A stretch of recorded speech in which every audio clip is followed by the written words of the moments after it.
Hi friends, இன்றைக்கி என்ன வீடியோனா 3ஆம் வேலைக்கு வந்து கூழ் படைச்சேன். எங்கள் வீட்டில் எப்படி படைச்சேன்னு சொல்லிட்டு உங்கள்கிட்ட ஷேர் பண்ணிக்கிறேன். அது இல்லாமல் குலதெய்வ கோயிலுக்கு போயிருந்தேன். ஃபுல் வீடியோ ஒன்றா லிங்க்கில் கொடுத்துக்கிறேன், கீழே போய் பாருங்கள். இன்றைக்கி வந்து இது புதன்கிழமைலேருந்து வியாழக்கிழமை வரைக்கும் அந்த வீடியோ தான். நைட்டு வந்து புதன்கிழமை வந்து கூழ் புளிக்க வச்சிடலாம் சொல்லிட்டு நான் வந்து சீக்கிரமாக புளிக்க வச்சா கூழ் ரொம்ப புளிச்சிடும் சொல்லிட்டு நாங்கள் படுக்கிறதுக்கு கொஞ்ச நேரம் முன்னாடி வந்து புளிக்க வச்சுருவோம். இன்றைக்கி வந்து 1.5 கிலோ தான் மாவு புளிக்க வைக்கிறேன். ஏன்னா நான் வந்து ரெடிமேட் மாவு தான் வாங்கிக்கிறேன், ராகி மாவு. இதுக்கு வந்து கம்பு வந்து 1/2 கிலோ 1.5 கிலோ கேவுர் மாவுக்கு நான் வந்து 1/2 கிலோ குண்டு கம்பு வாங்கிக்குவேன். இதுக்கு வந்து கால் இதுக்கு மட்டும் தண்ணி வச்சுக்கணும். நம்ம வந்து தண்ணி நிறையா வச்சா கூழ் வந்து காலில் வந்து புளிச்சு எல்லாம் பொங்கி வந்துடும். நான் வந்து குண்டாவில் வந்து கால்வாசி தண்ணி வச்சுட்டு மஞ்சள்லாம் சுற்றி குண்டாவில் தடவிட்டு பட்டை போட்டு குங்குமம் வச்சிட்டேன். நான் வந்து தண்ணி வந்து நம்ம அதிகமாக வச்சாலும் இதுவாக இருக்கும், கம்மியாக வச்சாலும் ரொம்ப கட்டி முட்டியமாக ஆகிடும் திட்டமாக. நான் வந்து எங்கள் குண்டாவுக்கு வந்து நான் கால் வாசி வச்சுக்கிறேன், 1.5 கிலோ மாவுக்கான்னு சொல்லிட்டு. அந்த 3 பாக்கெட் மாவும் பிரித்து அந்த தண்ணியில் போட்டுட்டு நல்லா கலரி விடணும், கட்டி முட்டி இல்லாமல். ஏன்னா காலைல அப்படியே கட்டியாக இருக்கிற மாதிரி இருக்கும். நல்லா கையை விட்டு நல்லா கரைச்சி வச்சுக்கணும் கூழை.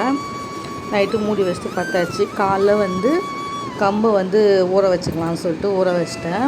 இதில் ஊற வச்சு நம்ம அரைச்சோன்னா வந்து தூசி அந்த மண் அதெல்லாம் இதுவாக எடுத்துடலாம், கழுவலாம். ஒரே ஊறப்பட்ட அழுக்கு இருக்கிற மாரி இருந்தது. நல்லா கையை விட்டு கலரி வச்சுட்டு கொஞ்சம் நேரம் ஊற வச்சிட்டேன், ஒரு 10 நிமிஷம். கூழ் தந்து பார்த்தேன், நல்லா புளிச்சு வந்துருந்தது. கூழை வந்து நான் சாயங்காலமாக தான் ஒரு 5 மணிக்கு மேலே தான் காசினேன். 1:30-3 ராவுகாலம் சொல்லிட்டு சாயங்காலமாக தான் ஒரு 5 மணிக்கு அடுப்பு பற்ற வச்சேன். அடுப்பை பற்ற வச்சுட்டு நம்ம சாமியை வேண்டிக்கணும், குலதெய்வத்தை வேண்டிக்கின்னு விரவெல்லாம் வச்சுட்டு அதுக்கு மேலே வந்து கூழ் குண்டாவை வந்து ஒலையை போட்டுக்கலாம் சொல்லிட்டு அதுக்கும் மஞ்சள்லாம் தடவி பூசெல்லாம் போட்டு வச்சுட்டு கூழ் குண்டாவை திருப்பி வச்சுட்டேன். தண்ணி கொதிக்கிறதுக்குள்ளே போய் மாவு அரைச்சி கேவுர் மாவில் கரைச்சிடணும்னு சொல்லிட்டு நான் போய் நல்லா ஊற வச்சு இந்த கம்பை வந்து நல்லா துணியில் உணர்த்திட்டு மிக்சியில் நல்லா பவுட்ரு பண்ணி கேவுர் மாவு நம்ம நைட்டு புளிக்க வச்சோம்னால அதில் போட்டு நான் கண்டியால் பெஸ்ட்டு எல்லாத்தையும் கிண்டி விட்டுட்டு அதுக்கப்புறம் கையால் வந்து நல்லா கரைச்சி விட்டுக்கினேன். ஏன்னா இதையும் கட்டி முட்டி இல்லாமல் இருக்கணும். நம்ம வந்து கூழ் ஒலையில் ஊற்றக்குள்ளே அந்த அடியில் போய் அப்படியே நின்று ஒரு மாதிரி அடி பிடிச்ச மாரி ஆயிரும்.